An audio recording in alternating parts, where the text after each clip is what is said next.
जय श्री राम मित्रों आप सभी का मेरे यूट्यूब चैनल संस्कृति विसुधा में हृदय अभिनंदन। मित्रों, सुन रहे हैं रामेश्वर की स्थापना। रामेश्वर की स्थापना, ऐसा मन में प्रभु श्री रामचंद्र जी के विचार आता है और वो जामवंत को बुलाकर कहते हैं कि जामवंत जी, मैं अपने आराध्य की स्थापना करना चाहता हूँ, लेकिन स्थापना करने के लिए कोई पुरोहित चाहिए। क्या आपके नज़र में कोई ऐसा पुरोहित है, विद्वान पुरोहित है, जो शैव भी हो और वैष्णव भी हो और मेरी पूजा करा सके? अब शैव कौन है, वैष्णव कौन है? मित्रों, शैव जो शिव जी की पूजा करते हैं वे भक्त शैव कहलाते हैं, और जो विष्णु जी की पूजा करते हैं वो वैष्णव कहलाते हैं। जामवंत ने विचार किया, बहुत सोचा। उन्होंने कहा ये जंगल में, यहाँ वन में कौन ऐसा मिलेगा? फिर उन्होंने बहुत विचार करके कहा कि हाँ, एक है जो शैव भी है और वैष्णव भी है। राम ने कहा कौन? जामवंत जी ने बताया है कि मेरे मित्र का नाती है, पुलिस मुनि का नाती। राम ने कहा रावण कहाँ? राम ने बोला रावण क्यों तैयार होगा? उन्होंने कहा वो रावण है, ज्ञानी है, महाज्ञानी है, पंडित है, वह अवश्य ही आएगा। जामवंत स्वयं जाते हैं रावण को आमंत्रित करने के लिए, पुरोहित के कार्य हेतु। जब जामवंत जी वहाँ पहुँचते हैं, रावण को ऐसा समाचार मिलता है, तो रावण कहता है अपने सचिवों से, मंत्रियों से कि कोई उन्हें रोकेगा नहीं या उनसे किसी भी प्रकार का प्रश्न नहीं पूछेगा, सिर्फ उनको मेरे भवन का, मेरे महल का मार्ग दिखा देगा। ऐसा ही हुआ। जामवंत जी पहुँचे, सभी ने उनकी चरण वंदना की और उनको रावण के महल में पहुँचा दिया। रावण ने उठ करके जामवंत जी के चरण स्पर्श किए हैं और कहा है आइए नाना जी, विराजमान हो जाइए, क्योंकि उनके नाना जी के पुत्र वो हैं, मित्र हैं।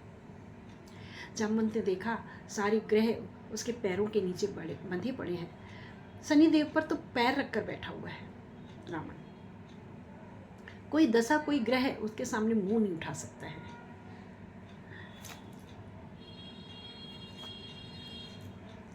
रावण ने कारण पूछा आने का। जामवंत ने कहा है कि मेरे दो यजमान हैं जो युद्ध में विजय पाने के लिए यज्ञ करवाना चाह रहे हैं। रावण थोड़ी देर शांत रहता है, फिर कहता है क्या तुम्हारे वो दो यजमान वो वनवासी तो नहीं हैं? जामवंत ने कहा निसंदेह वही हैं। रावण कहता है कि अगर किसी के पास कोई पुरोहित नहीं है तो किसी अच्छे पुरोहित का ये कर्तव्य नहीं कि वह उसे मना करे, इसलिए मैं आऊँगा, पूजा का कार्य कराऊँगा।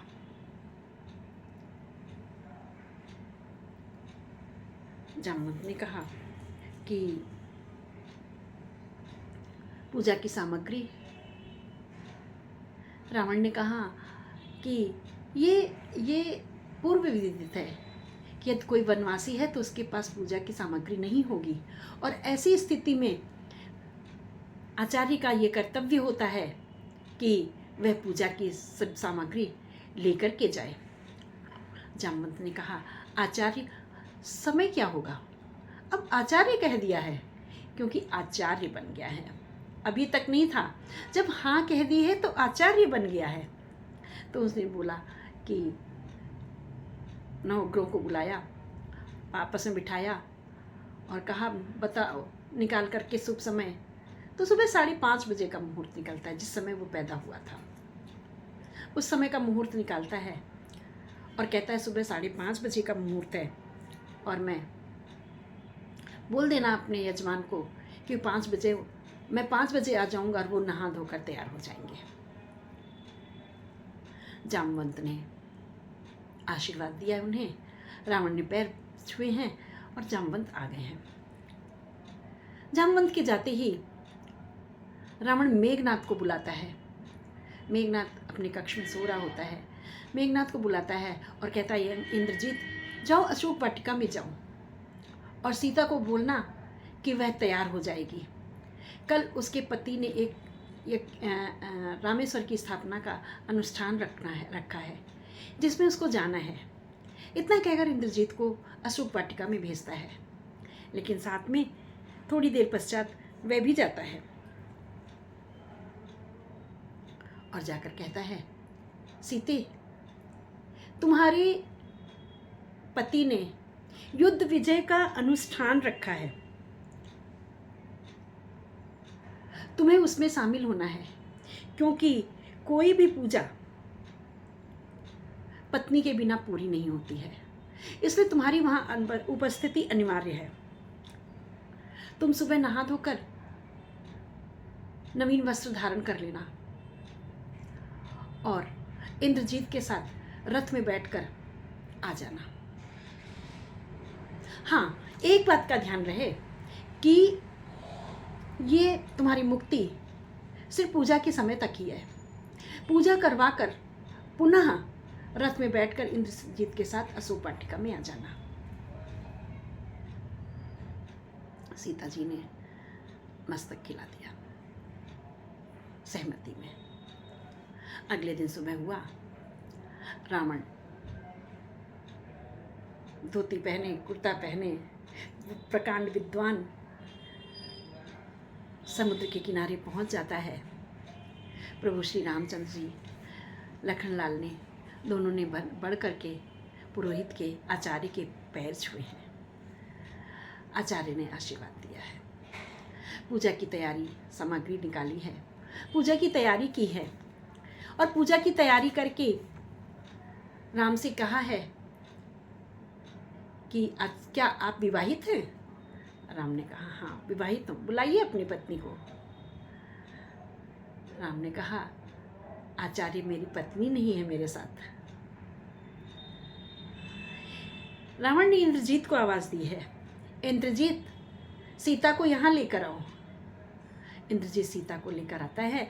राम के पार्श्व में बगल में सीता को बिठाते हैं और दोनों और यज्ञ कराते हैं। रावण यज्ञ शुरू करता है और गणेश जी के पूजन के साथ ओम गणानां त्वा गणपति गुंगवा हवामहे प्रियाणां त्वा प्रियपति गुंगवा वसो मम आहम जाने गर्भधना त्वमंजासि गर्भधम श्रीमन्महागणाधिपतये नमो पाद्योपाद्यम समर्पयामि अक्षतान समर्पयामि पुष्पम समर्पयामि नैवेद्यम समर्पयामि धूपम दीपम समर्पयामि। इस प्रकार से मंत्रोच्चारण के साथ पूजा कराता है। विधि विधान से विधिवत पूजा हो जाती है। दोनों राम लक्ष्मण तथा जानकी पुरोहित के चरण स्पर्श करते हैं और पुरोहित से आशीष मांगते हैं। पुरोहित ऐसा होना चाहिए, विजयी भव होने का आशीर्वाद दे देता है। जाओ विजयी भव। राम देखकर स्तब्ध हैं कि विजय होने का आशीर्वाद दे रहा है। रावण कहता है, पुरोहित को हमेशा अपने यजमान को विजयी होने का ही आशीर्वाद देना चाहिए और मैं जो भी पूजा कराता हूँ पूर्ण पूजा कराता हूँ, अपूर्ण पूजा नहीं होती है। इससे पूर्व मित्रों, रामचंद्र जी ने स्वयं अपने हाथों से लिंग का निर्माण किया था। रामचंद्र जी अजान बाहु हैं। अजान बाहु मतलब बहुत लंबी भुजाओं वाले हैं, जिनकी भुजाएं घुटनों से भी नीचे हैं। बहुत बड़ा शिव का लिंग तैयार किया है और शिव का लिंग उन्होंने स्वयं बनाया और वहीं से स्थान से बैठे ऐसे पूजा की है।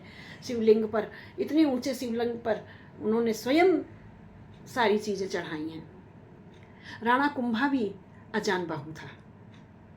आप जाएंगे कुंभगढ़ के किले पे तो वहाँ देखेंगे कई फीट ऊंचा शिवलिंग है और वह शिव जी के सामने बैठ करके और अपनी बाहों को उठा करके जल चढ़ाता था।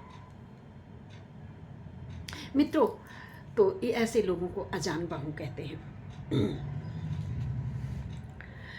रावण ने पूजा में जो संकल्प दिया विजयी होने का,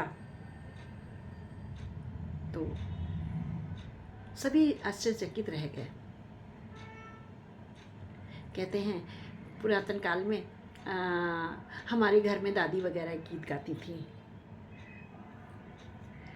बना पुरोहित रामचंद्र का जय का वर दे आया। रावण के लिए गाती थी, बना पुरोहित रामचंद्र का जय का वर दे आया। इस प्रकार से गाना गाती थी कि उसी को जय का मतलब जय का वर देना, अपनी ही पराजय करा लेना। अपनी पराजय कौन कराता है? लेकिन रावण ज्ञानी है, पंडित है, उसे पता है कि वह क्या कर रहा है। प्रभु ने कहा है, आचार्य दक्षिणा मांगिए। क्या दक्षिणा मिलेंगे? रावण ने बड़े अहंकार से कहा है, ये बनवासी मुझे क्या दक्षिणा देगा? तुम यहाँ वन में रहते हो, तुम्हारे पास क्या है? तुम क्या दक्षिणा दोगे मुझे? अभी मैं तुमसे कोई दक्षिणा नहीं लूंगा, वक्त आने पर दक्षिणा मांगूंगा। राम ने उनसे पुनः अनुनय विनय की है कि नहीं, बिना दक्षिणा मांगे तो मैं नहीं जाने दूंगा, दक्षिणा दिए तो मैं नहीं जाने दूंगा। रावण ने कहा, बस मेरा एक दक्षिणा मुझे चाहिए तुमसे। जिस समय मेरा अंत समय हो, उस समय तुम दोनों भाई मेरे सम्मुख खड़े होना, यही मेरी दक्षिणा है। रामचंद्र जी ने तथास्तु कहा है। राम और रावण में एक बहुत बड़ा अंतर है। रावण शीश दशानन नहीं है, उसका दिमाग इतना तेज है, उसकी बुद्धि इतनी तेज है कि 10 लोगों के बराबर उसकी अकेले की बुद्धि है। इसलिए रावण को दशानन कहा गया है, ना बुद्धिमान है,